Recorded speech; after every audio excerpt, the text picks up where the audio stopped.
A lot of serial killers tend to live normal lives outside of their heinous crimes, and it begs the question, what are they like? Have you ever wondered what it would be like to come face to face with the world's most famous serial killer? Victims cannot tell their stories anymore, but plenty of ordinary, everyday people have come face to face with serial killers of our real life nightmares. And thanks to Quora, you get to listen to people recall their interactions with the monsters of our time. If I was you, I'd stick around until the end because that story sends chills down my spine. Without any further ado, let's get into part 3 of my dark encounter with a serial killer.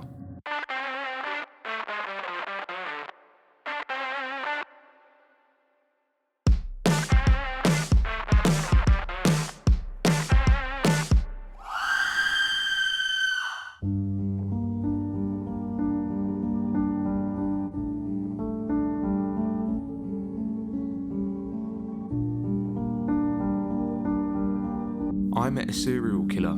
He was 17 and this was before he had killed anybody. We shared private time together and even a dance.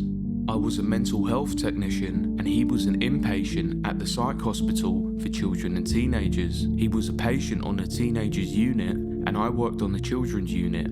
I knew nothing of his history, nor had I read his chart. The day that I was paged to escort him out of the hospital to a doctor's appointment, I wasn't concerned. He was obviously not a flight risk. He appeared stable and seemed to be a friendly young man. All was well until we walked from the van to the doctor's office. At this point, he says, "You know, I could take you into that vacant lot, kill you, and no one would ever know." He then smiled and said, "I would never do that because I really like you." You would think that someone with that type of homicidal ideation would remain in hospital for an extended amount of time. Not so much in this case. He was discharged several weeks later as his insurance had run out. This type of thing happens all the time. The night before his discharge, I happened to be escorting some of my patients to the gym. I was surprised to find his unit there for his discharge party. He insisted upon dancing with me, so that's what we did. Flash forward 2 years, a serial killer has been on the loose in our community for 2 years and 8 women have been murdered. Returning home from work one night, I am relieved to hear that the perpetrator has been apprehended. The next morning, I awake to the picture of the former patient splashed on the front of the newspaper. I still wonder, what would have happened that day if he had not decided that he liked me? Would he have killed me? Could those 8 lives have been spared? His name was Frank Walls. He is now almost 50 and remains in a Florida prison. I babysat for the serial killer, Jerome Brudos, aka the Lust Killer, and his wife many times. It wouldn't be unusual for him to be there without his wife when I arrived, and sometimes he would stay for a while. Several times he didn't leave at all, but he asked me to help him with things. Once he went through slides he had, and he had me write down what the picture was on each one. Also, once, he asked me to help him fill his shotgun shells. He would always drive me home at night, although I live close, because he didn't want me walking home alone at night. He often asked me about my life, and he would offer advice. At the time, my mother was ill and was often in the hospital for a long time, so I was taking care of our foster children and do all the cooking and cleaning. It was nice, I thought, to have someone whom I can talk to about this difficult time in my life. He and his family moved away and he was caught about a year after that, not long after attempting to abduct a girl just a year older than me. I was 14 at the time. I pondered whether I should go anonymous for this or not. I figured I could either go anonymous and change the names, or keep the names so people can look up those involved. I decided to go anonymous, since the internet is filled with people who will do stupid things. About 15 years ago, I'd moved back home across state to help my mother recover from a stroke. During this time, I paid bills by running a game server and programming a game world for a somewhat popular PC video game. When not helping my mother, I would spend my time programming new content, maintaining the server, advertising, and fixing bugs. I had some volunteers that would help me create content or moderate forums or monitor the game for cheaters. One of these was a woman, fresh off a divorce, named Amy. Amy and I became internet friends and we worked well together. She helped me with content and promoted my server. During a get-together from people across the country, I finally met Amy and a physical tryst ensued. We lived across the country from each other and neither of us believed in long-distance relationships, so nothing proceeded from there and our friendship and working relationship remained intact. Mac was a guy that she knew from high school who had very recently been in a bad accident in his pickup truck while moving back to town.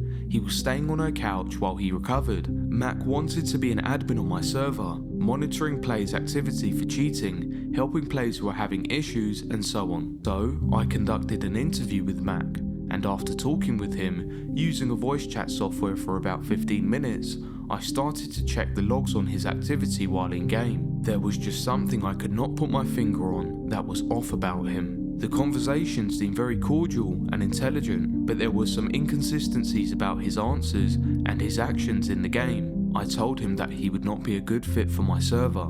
I also talked to Amy and asked for more information about this guy. I told her to be very careful with this person and to keep an eye on him, that something just didn't feel right and to keep her guard up. About a week later, she sent me a message that there was money missing from her purse and she was pretty sure it was Mac. She was going to go home from work at lunch and ask him to leave. He left her place without event. He went to a bus station and it turns out he was having romantic conversations with a woman who was playing on my server and she bought him a ticket to visit her. We will call her Becky. She happened to live close to me and was someone I knew in the real space and was friends with. She was in the middle of a separation. Of course, I told Becky to be careful and keep her guard up.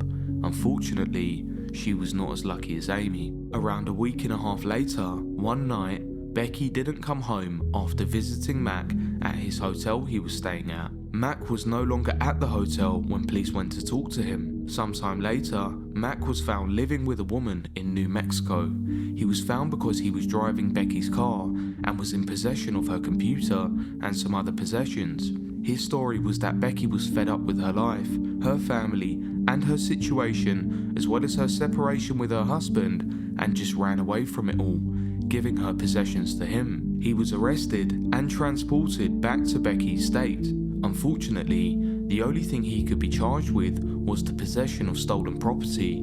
The trunk of Becky's car had a large part of its upholstery and lining missing, but no other evidence that could make the charges stick. He was set free with time to serve and awaiting trial.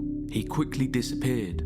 Police questioned Amy, but there was no real information she can give them. Of course, the police suspected more, but legally couldn't do anything without evidence. Once Mac left the state, where the investigation was done, they lost track of him. They had some patrols pass Amy's house to check on her because they warned her that they suspected Mac in a disappearance in Arizona before he stayed with Amy, and he may return for the one that got away if he was the horrible person they suspected. Fast forward a few months, extra police patrols are long gone. Amy wakes up one morning and finds her front door wide open. The next day when she wakes up, her car has a flat, a perfectly good tyre. Once air was put in, it holds. It just lost all air overnight. The next day, she gets home from work and finds one of her windows has the exterior screen removed from it. Luckily, it was locked on the inside. It was a Friday and she had sent her 2 kids off to stay the weekend at the grandma's. The next morning arrived and I'd booked a last-minute flight immediately across country when I'd heard about the screen. It was a scary situation for Amy, and I didn't fly out with any sort of action movie vengeance in mind, but rather I didn't want to lose a friend without taking any sort of action. When I arrived, I made sure to be as loud and as public as possible. I spent a lot of time outside and around the apartment. I tried to make it known as possible that I was there. My goal was that if he or anyone was in the area stalking a single mother, that they would see the situation has changed and there would be someone else to deal with. To this day, I am not sure if that tactic worked, if it was not Mac at all, or what. However, the incident stopped. I decided to stay longer. Monday, the kids got home from the grandma's and I was introduced to them. Amy was very shaken by this and she wanted to move. She had lived her whole life in Oregon, but she wanted to just get out and hide. I can't blame her. After staying with her for a little bit, a romance started up. We decided a couple weeks later that we would move together and attempt a relationship while relocating somewhere neither of us lived. After doing some job searching, Amy found a job in South Carolina. It was difficult to explain to the kids why they were moving cross country, but it's not like we're going to dump the situation on them at that age. Shortly after that, we moved across country. I had a job within a week and we were starting a new life. We dropped all social media accounts. All online presence we had was with new handles and names. We stayed as far off the grid as possible in case Mac came looking. It wasn't a fear that Amy could shake easily, and I certainly didn't want anything to happen. Long story short, apparently Mac ended up being homeless in the southwest a couple of years later. A nice gentleman who had a habit of helping out the homeless helped Mac back on his feet by giving him a place to stay. Mac returned the favour by strangling and burying him in his own front lawn. A family member of this Good Samaritan came checking, and when they found Mac in the house, not letting them in, they called the police. Mac fled, but the police quickly found the buried body and a warrant went out. A couple of years after that, a cop picks up a drifter pan handling in Minnesota. The drifter turns out to be Mac. He was transported back to the southwest to answer for the murder charges. The police bring in some expert interrogators who interrogate Mac extensively. He eventually confesses to strangling Becky and led the police to a shallow grave off an exit ramp of a major cross-country highway. DNA proves it to be Becky. Mac goes to trial, and during the trial, the police catch up to Amy. At the time, we have moved again, but we're still living together, and I am now stepdad to the kids. They literally tell her, "We had such a hard time finding you," which was ironic because that was the sort of point of her moving around and staying off the grid as much as possible. Amy is summoned and has to fly out to testify at Mac's trial, so she had to face him again. Mac was sentenced to life without parole, but living the amount of time with no social media, making sure any post you make anywhere about anything is very ambiguous about where you live, the fear does not subside easily. And when you think you are safe, 2 years after he was sentenced, he was shot and wounded while trying to escape to prison with some other inmates. He was shot while he was scaling the third and last wall. So, even though logically there is not a lot to worry about anymore from this situation, the back of your head always wonders a little. To be honest, I Google his name every few months just to make sure he's not in the news. And with that, hopefully, you can understand why I chose to go anonymous. There are a few details I left out which would explain further why I went anonymous, but I think people can get it from what I said. Yes, I have met a serial killer. I had just moved back home from Kansas City, MO to South Seattle, and my parents were quickly in the midst of a divorce. Since the house was up for sale, I needed to find a job quickly and move out on my own. I wasn't looking for a job in a tavern, but jokingly told my mother that a bar in South Seattle was hiring. My mother, who is quite narcissistic and only wanted the worst for me, had me get in the car and drove me to a nearby white centre where I was hired on the spot. Okay, so I'm still a bit bitter. Soon after starting, I had met a man named Gary who seemed pretty nice. After work, we would talk and have a beer or two. Eventually, he invited me to a nearby cocktail lounge for a Mai Tai, insisting that I had to have one. So, we talked and drank our Mai Tais. He showed me pictures of his then infant son and talked about himself a lot. He was boring but nice. However, I began to have this growing feeling of repulsion growing in me. It came so strong that all I could think about was getting away. I told him to just drop me off at the tavern because I couldn't stand for him to drive me home. It would have been a long car drive. The next day, he came into the tavern and asked me if I wanted to go out after work. I then shook my head and said no. He became angry and slapped the counter and left. I didn't see him again until many years later. I was watching breaking news on a local news station and they showed a picture of an older man who I didn't recognise.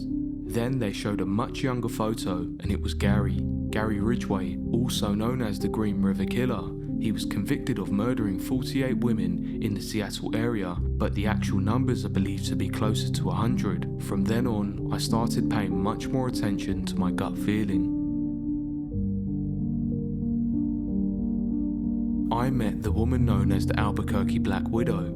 She killed her second husband, who was my uncle and also a med student and a medic in Vietnam. after a nasty separation. He borrowed a truck from a friend to take her belongings to the new house. Story has it, they argued, resulting in her shooting him multiple times. She claimed that he showed up drunk and beat her, but the coroner's report found no trace of drugs or alcohol. Also, after he had been shot, she beat his face with a pistol so badly that it broke the pistol butt. Her uncle, a prominent local attorney, was the first on the scene and helped craft a self-defense narrative with the police. She was never caught with the crime. 20 years later, she killed her third husband when she discovered that he had been having an affair with another woman and he was planning on leaving her. She hid in the basement of their shared home, ironically, in the same house inherited from my uncle, and shot him when he came home. The police didn't buy it and she was charged with the crime, although once again, her high-powered attorney made a mincemeat of the prosecution. To my knowledge, no one ever found out what happened to her first husband. She was a large woman with a very intense presence. When she was around the family, she made an effort to be sweet, but her intensity put everyone on edge. She was constantly telling small lies and obsessing over defending and justifying them. She absolutely had to control the narrative and her image. She was one of the most shamelessly manipulative people I've ever met. I distinctively remember her vibe. As soon as we walked into the room, you knew that something was not right with this person. In private, she would wait at home for my uncle to return home from school or work and ambush him with any type of grievance she had. They lived close by, so it was easy to hear them arguing. One day, a nurse from the hospital called and tried to leave a message. When my uncle returned, she accused him of having an affair and flew into a rage, which ended in her locking herself in the bathroom with a pistol, threatening to kill herself. The local sheriff was called. During that time, she actually fired the gun a few times in the bathroom, but did nothing until my uncle broke down the door and talked her down. But after that, things changed. My uncle had legally adopted the daughter from her first marriage and was hesitant to leave them, but it became apparent that it was the only course of action. And then she killed him. But yeah, the warning signs were everywhere. The last I heard, she was working in a hospice somewhere in British Columbia. The thought of that creature around patients sends shivers down my spine. That wraps up today's story, guys. Please let me know in the comments down below which of the stories you found more haunting. If you like this type of content, please subscribe to the channel because we're going to be uploading part 4 very soon. And hopefully, I'll see you guys in the next one.